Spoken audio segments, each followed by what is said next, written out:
Yeah, if you ain't talking about that large money, then that conversation ain't at all for me. Too many niggas satisfied with just call money. A new chain, couple bottles at the bar money. We need that. 2 acres for the yard money. Diversified portfolios and bond money. Pull a few strings, that guitar money. Try to run up on me? Nah, money. Getting at it from the AM to the PM. Smooth fat boy, that's a dog by your BM. They love it when they see him. We still in the hood, but we on top like the alternators in the GMs. You feeling this? You were tuned in to G5Jefftv. Hit the subscribe button, hit the like button, hit the share button as you come on in. Twitter at G5Jefftv. Instagram at BoxingFirst Now, one of the best young heavyweights out there, Efe Ajagba, fought on the ESPN card. He was the co-main event for Jose Pedraza and Javier Molina. Efe Ajagba got a 10-round decision over Jonnie Rice. Did Efe Ajagba's stock go up or did it go down after this victory on Saturday? I hate to say it because I like Efe Ajagba, but his stock went down. Like, not a plummet, but it definitely went down. This was his first fight with Top Rank ESPN. This was his first fight with the OG triple OG Jay Prince as his manager. And Jonnie Rice was coming off of a TKO loss in his last fight. And Jonnie Rice and Efe Ajagba actually sparred together prior to this fight, before Jonnie Rice knew that he was getting the fight. So Efe Ajagba was familiar with Jonnie Rice, and you know, a lot of people just felt like Efe Ajagba should have got a knockout victory, and he didn't. I even said in a preview video I did for this fight that Jonnie Rice was very defensive minded and he didn't do a whole lot offensively. Like, he's not an offensive guy. Like, he don't have a good offensive package inside of the ring.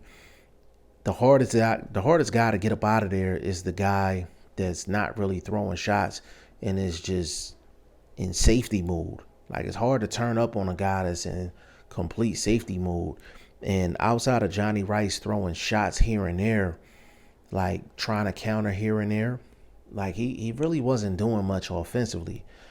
But you listen to a lot of people after this fight and everybody's like, hey, well, Efe Ajagba didn't improve defensively.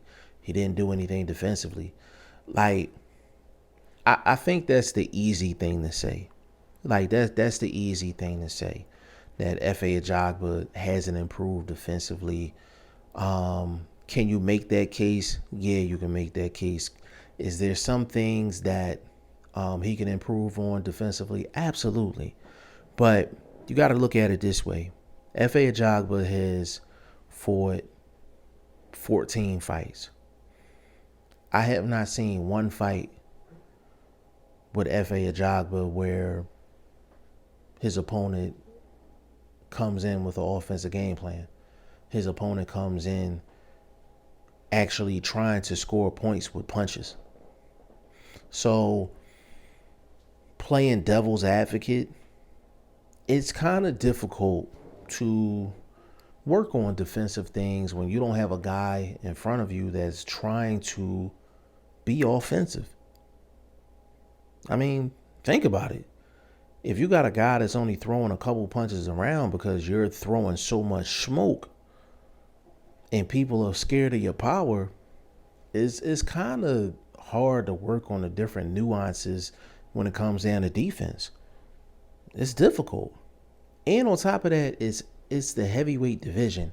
Very few heavyweights are sound defensively, and we're talking head movement, side to side movement, upper body movement, blocking shots with your gloves, understanding distance, getting out of the way of shots. Like, there's not a lot of heavyweights that are actually good at any of those things nowadays. So Efe Ajagba is no different than a lot of other guys in the heavyweight division. Efe Ajagba defense is always going to be highlighted because we know that he's really good offensively, and if he lands a money shot, there's a pretty good chance you getting up out of there. That's how powerful that man is. So his defense will always be highlighted. But there's been plenty of successful heavyweights throughout boxing history, and they weren't sound defensively. You understand what I'm saying? Like, they weren't sound defensively. So Efe Ajagba's stock definitely went down.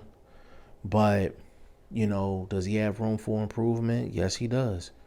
But they just have to get some guys in the ring with him that's actually going to compete and actually throw some shots at him on a consistent basis so we can actually see what he can do defensively on a consistent basis. The one thing that I can say about Efe Ajagba is that he hasn't had the opportunity to fight anyone that's going to throw a bunch of shots for him to show whether he can actually play defense for or be solid defensively for a long period of time during a fight or not.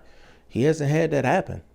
That's just point blank period. Anybody want to argue with me about that, that's perfectly fine. Just mention me one opponent that Efe Ajagba has fought and that fighter threw consistent shots at him for the majority of that fight. You're not going to find one.